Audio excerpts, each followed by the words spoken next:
2026 இன்னும் ஒரு மாதங்களில் வந்து எலெக்ஷன் வந்து அறிவிக்க போகிறாங்க. எப்படி நடக்க போகுது அப்படின்னு சொல்லி நம்ம எல்லாருமே காத்திருக்கோம். 75 லட்சம் ஓட்டுகள் தமிழ்நாட்டில் இல்லாமல் போயிருக்கு. அதே மாதிரி இளைஞர்கள் ஓட்டு வந்து 5 வருஷத்துக்குள்ளே நிறைய புதுசாக வந்துருக்கு. நிறைய அரசியல்வாதிகள் வந்து அவங்க தரப்பில் வந்து வாதங்கள் வந்து வச்சுக்கிட்டே இருக்காங்க. ஸோ ஃபைனலாக யார் வரப்போகிறாங்க? ஜாதக விதியில் பார்த்தா மேச ராசியில் சூரியனும் செவ்வாயும் த்ரிஷாக்கு இருக்கு. விஜய்க்கு ஒரு எதிர்கால அரசியலை உருவாக்குகிறது த்ரிஷாவை தான். முன்னாள் முதலமைச்சர் பழனிசாமி அவர்கள் ஆட்சி அமைப்பார்களா அப்படின்னு கேட்டால், வானியல் நிலவரத்தில் பார்த்தா நயினார் நாகேந்திரன் அவருடைய ஜாதகம் வந்து எல்லா தலைவர்களை விடையும் பலமான ஜாதகம். இவங்க மக்கள்கிட்ட இருந்து வெற்றி எடுப்பாங்க. வெற்றி எடுத்தவங்க கிட்ட இருந்து வெற்றி தட்டி பறிக்கிற ஒரு காலம் இருக்கு. ஜூலை மாதம் 15ஆம் தேதிக்கு மேலே அண்ணாமலை அவர்களுக்கு தலைவிதியும் மாறுது.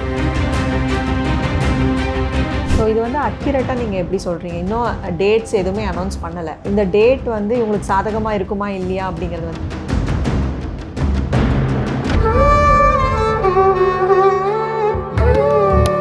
ஆஸ்ட்ரோ தமிழ் அன்பு நேயர்களுக்கு வணக்கம்.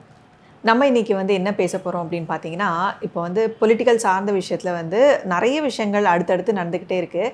ஸோ தொடர்ந்து அரசியலில் வந்து யார் ஜெயிக்க போகிறாங்க அப்படின்னு ஒரு கேள்விக்குறியாகவே இருக்கு இல்லையா? ஸோ நிறைய பேர்த்துக்கு வந்து இந்த வருஷம் நடக்கக்கூடிய எலெக்ஷனில் வந்து யார் ஜெயிக்க போகிறாங்க அப்படின்னு சொல்லி ஒரு கியூரியாசிட்டி இருக்கும் இல்லையா? இன்றைக்கி வந்து டீட்டெயில்டாக நம்ம அதை பற்றி தான் பார்க்க இருக்கோம். ஸோ நம்ம கூட இன்றைக்கி ஆஸ்ட்ரோ ராபின் அவர்கள் இருக்கிறாங்க. அவங்கக்கிட்ட இதை சார்ந்து நிறைய விஷயங்கள் வந்து கேட்டு தெரிஞ்சுக்கலாம். வணக்கம் சார். வணக்கம் மேடம். 2026 இன்னும் ஒரு மாதங்களில் வந்து எலெக்ஷன் வந்து அறிவிக்க போகிறாங்க. எப்படி நடக்க போகுது அப்படின்னு சொல்லி நம்ம எல்லாருமே காத்திருக்கோம். இந்த அதிரடியான களத்தில் வந்து யார் ஜெயிக்க போகிறாங்க அப்படின்னு சொல்லி எல்லாருக்குமே ஒரு கேள்விக்குறி இருக்குது.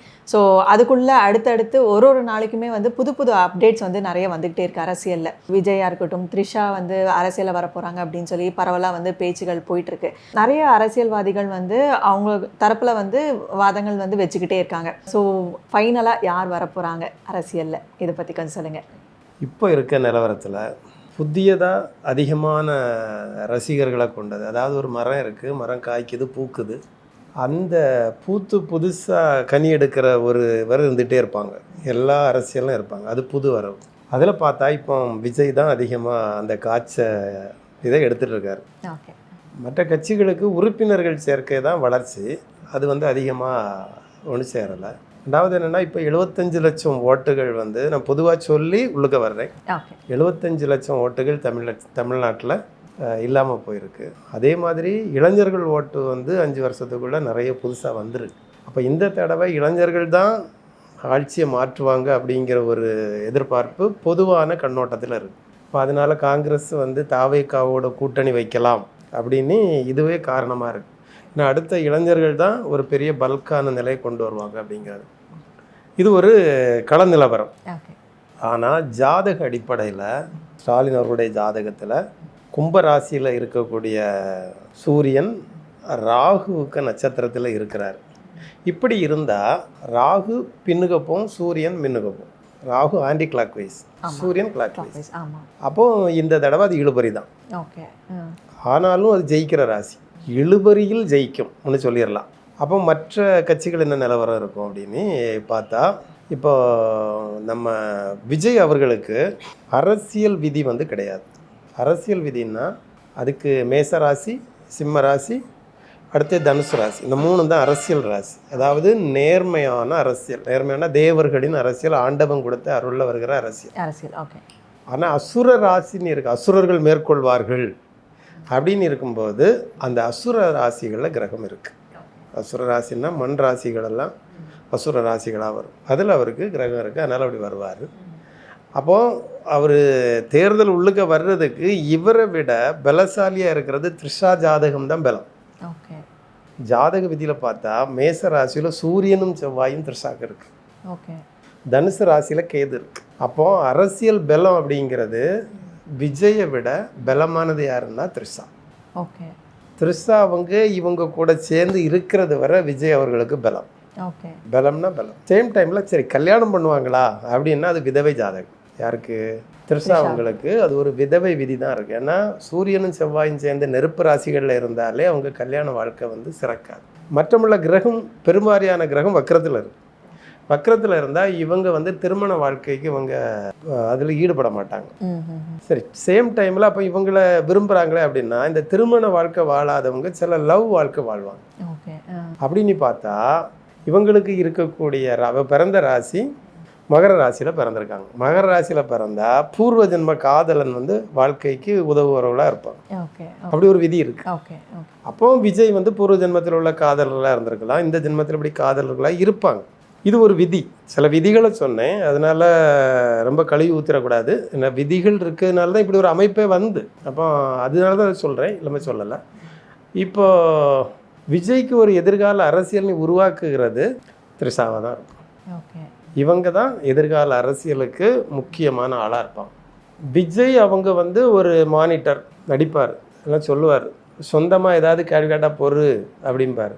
எழுதி கொடுத்து அதை பண்ண சொன்னால் கரெக்டாக பண்ணிடுவார். அப்போ எழுதி இப்போ இவங்க மட்டும்தானே அப்படின்னா எல்லாருமே அதுக்கு தான் வருவாங்க. அப்போ அதில் முக்கியமாக இவங்க பக்கத்தில் இருந்து முதுகெலும்பா துணையாக இருக்கான்னா த்ரிஷா தான் இருக்கும். ஏன்னா அவங்க பலமாக இருந்தால் மட்டும்தான் அவங்களால நிற்க முடியும். இப்போ த்ரிஷா மட்டும் அந்த இடத்துலேருந்து வெளியே போயிட்டா எல்லாம் நிலகுலைஞ்சிடும். அவர் அரசியலே வேண்டாம் அப்படின்னுவார். அவருக்கு சந்தோஷம்தான் முக்கியம். அப்போ இப்படிப்பட்ட ஒரு ஆள் இருந்து தான் நடத்தும். எதிர்காலத்தில் த்ரிஷா இருந்தால் இவங்க அரசியலுக்குள்ளே வந்துடுவாங்க. எதிர்காலத்தில் முதலமைச்சராக வர்றதுக்கு வர ஒரு விதி இருக்குது. த்ரிஷாளுக்கு இருந்தால் அது விஜய்க்கும் இருக்கும். ஆனால் நான் சொல்லியிருந்தேன், விஜய் ஜாதகத்துக்கு இந்த விதி அரசியலோட பொருந்தவே பொருந்தாது. அப்போ அவங்கள இன்னொருவர் கொண்டு வந்து அதை வியாபாரம் பண்ணணும். அதை வியாபாரம் பண்ணி அதில் பலன் எடுக்கணும். அப்போ அதுக்கு பின்னுக்கு ஆள் இருக்குது. அப்போ பின்னுக்கு ஆள் இருக்குன்னா ஒருவர் தானாக முன் வர முடியாது. இந்த நரி இருக்குது, நரி எலும்பு தான் சாப்பிடும், வேட்டையாட தெரியாது. அப்போ என்ன பண்ணோம்னா வேட்டை ஆடுகிறத பிடிச்சு வேட்டையாட வச்சு எலும்பு எடுக்கும். அப்போ இது தந்திரம். அப்போ இப்படி ஒரு இதில் தான் அவங்க அந்த நிலையில் தான் இருக்கிறாங்க. வேட்டையாட வீரம் இருக்குது, ரசிகர்கள் செல்வாக்கு இருக்குது. இதை வச்சு அதுக்குள்ளுக்க ஒரு பலன் எடுக்கலாம். அப்படி வரும்போது இதில் லாபம் அப்படின்னு யாருக்குன்னு பார்த்தா த்ரிஷா அவங்களுக்கு தான் இதில் பெரிய அளவில் ஏன்னா விதி இருக்குது. ஒரு முதலமைச்சராக வரக்கூடிய விதி யாருக்கு இருக்குன்னா விஜய்க்கு இருக்கா, த்ரிஷாக்களுக்கு இருக்கா? த்ரிஷாவுக்கு தான் இருக்குது. அப்போ இவங்க ஒரு ஆளில் பாதின்னு என்ன செய்யலாம், சரி யாரை வேணாலும் வைக்கணும்னா அவங்க வைக்கலாம், நீங்கள் இருங்க அப்படி வைக்கலாம்.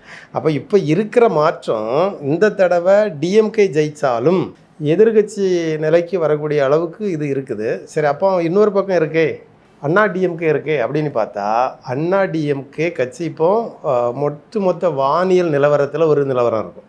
இது கள நிலவரம். வானியல் நிலவரத்தில் பார்த்தா நயினார் நாகேந்திரன் அவருடைய ஜாதகம் வந்து பலத்த ஜாதகம், எல்லா தலைவர்களை விடையும் பலமான ஜாதகம்.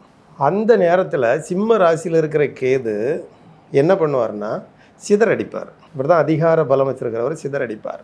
அது எப்படி சிதறடிப்பார்னா இவங்க மக்கள்கிட்ட இருந்து வெற்றி எடுப்பாங்க. வெற்றி எடுத்தவங்க கிட்ட இருந்து வெற்றி தட்டி பறிக்கிற ஒரு காலம் இருக்குது. அது எது வரைக்கும் இருக்குன்னா டிசம்பர் மாதம் வரை இருக்கு. அப்போ இவங்க டிஎம்கே ஆட்சி அமைத்தாலும் தக்க வைக்கணும்னா டிசம்பர் வரை கடுமையாக போராடணும். இல்லைன்னா இவங்ககிட்ட இருக்கிற எம்எல்ஏக்கள் கட்சி மாறுவாங்க. ஒன்று. அதுக்கு ரெண்டாவது போய் சரி கட்சி மாறி ஏடிஎம்கே போனாலும் முன்னாள் முதலமைச்சர் பழனிசாமி அவர்கள் ஆட்சி அமைப்பார்களா அப்படின்னு கேட்டால் அவங்க கிட்ட இருந்து ஆட்சி மாறிடும். அவங்களும் ஒரு மாதம் 2 மாதம் வேணால் பண்ணலாம். ஆனாலும் அதுக்குள்ளுக்கு யார் வந்துடுவான்னா பிஜேபி தான் மெஜாரிட்டியாக வந்து நிற்கும். இந்த தேர்தல் ஜூலை மாதம் 15ஆம் தேதிக்கு மேலே அண்ணாமலை அவர்களுக்கு தலைவிதியும் மாறுது, நல்ல நிலைக்கு வருது. அப்போ அதுக்கு அந்த பக்கம் அண்ணாமலை முதல்வரா நயினார் நாகேந்திரன் முதல்வரா அந்த மாதிரி ஒரு உள்ளுக்குள்ளே பெரிய மாற்றங்கள் ஏற்படும். இந்த மாற்றங்கள் ஏற்பட்டு தான் ஆகணுங்கிறது தான் கிரகத்தினுடைய தலை விதி. ஏன்னா கேது ஒரு இடத்துல இருந்தால் பொட்டி தெரிக்கும். சிம்மராசிக்குள்ளே இருந்தால் ஆட்சியை வந்து அதிலிருந்து அது மாறுற வரைக்கும் அது எச்சரிக்கையாக தான் இருக்கணும். அப்போ இந்த இடத்துல பொட்டி தெரிக்கிறத பிடிச்சு வாங்குறதுக்கு யார் இருக்கா அப்படின்னா ராகு தான் அதை பிடிச்சு வாங்கும். இந்த ராசிக்குள்ளே நயினார் நாகேந்திரன் அவர்களுக்கு ராகு இருக்குது. அப்போ அவங்க பிஜேபியில் இருக்கிறாங்க. அப்போ பிஜேபி கூட்டணி என்டிஏ கூட்டணி ஆட்சி இன்னொரு பொட்டி தெரிக்கிறத பறக்கி எடுத்து அமைக்கிறதுக்கான விதி பலமாக இருக்குது. சரி, இது எவ்வளவு காலம் இருக்குது அப்படின்னு பார்த்தா டிசம்பர் வரைக்கும் இருக்குது. டிசம்பர் வரைக்கும் ஆட்சி ஜெயித்தாலும் இந்த மாதிரி ஒரு கள நிலவரங்கள் பூமியில் நம்ம தமிழ்நாட்டில் நிலவும். இதுதான் கட்டங்களில் இருக்கக்கூடிய விதி. த்ரிஷாவங்களுக்கும் இந்த மாதிரி இருக்குது. இந்த பக்கம் பார்த்தா ஆயிரங்கால மரம் மாதிரி ஆலமரம் மாதிரி டிஎம்கே இருக்குது. டிஎம்கே என்ன சொல்லுவாங்கன்னா, எந்த குழியில் விழுந்தாலும் அது மறுபடி அந்த விழுதுகளால் எழும்பி வந்துடும். அதை வந்து யாராலையும் வீழ்த்த முடியாத கட்சி. கொஞ்ச நாள் போனாலும் என்ன செய்திருவாங்க. ஆனால் அது இந்த காலகட்ட அளவு இந்த டிசம்பர் வரைக்கும் தான் இந்த பிரச்சனை. அதுக்கப்புறம் தான் நின்றுவாங்க. அதுக்கப்புறம் ஒன்றும் பண்ண முடியாது, நில நின்றும். அப்போ அதுக்குள்ளே இவ்வளோ மாற்றங்கள் போராட்டங்கள் வந்து நடக்க தான் செய்யும். இதுதான் இப்போ இருக்கிற கள நிலவரம். அதில் ஜெயிக்க போகிறது திமுக தான் ஜெயிக்கும். ஸோ இது வந்து அக்யூரேட்டாக நீங்கள் எப்படி சொல்கிறீங்க? இன்னும் டேட்ஸ் எதுவுமே அனௌன்ஸ் பண்ணலை. ஸோ இந்த டேட் வந்து இவங்களுக்கு சாதகமாக இருக்குமா இல்லையா அப்படிங்கிறது சரி, இனி அந்த டேட்டை கரெக்டாக நம்ம அனௌன்ஸ் பண்ண பிறகு நம்ம சொல்லிடலாம். அது வரைக்கும் இது என்னென்னா, இவங்க இப்போ இருக்கக்கூடிய ஜாதக விதிகள் எல்லாம் பார்த்து தான் இது சொல்கிறேன். டேட்டு நம்ம சொன்னால் இவங்க கட்சிக்கும் அறிவிக்கிற டேட்டும் சாதகமான நிலையா, இல்லை எதிர்கட்சியாக வருகிற எதிர்நிலையா, இல்லைன்னா அவங்கெல்லாம் வசியம் ஆவார்களா? வசியமாகிறதுனா ஜெயிச்சிருவாங்க. எதிராக இருந்தால் எதிர்கட்சி நிலைக்கு வருவாங்க. சிலது நஷ்டமாக இருக்கும். இத்தனை கோடி 500 கோடி 200 கோடியை போட்டு எல்லாம் போயிடும். இது நஷ்டம். அப்போ அது அவங்களுக்கு நஷ்டத்தில் வருதா இல்லைன்னா லாபத்தில் வெற்றியில் வருதா அப்படிங்கிறத டேட்டை வச்சு தான் 2ஆம் நிலைக்கு போக முடியும்.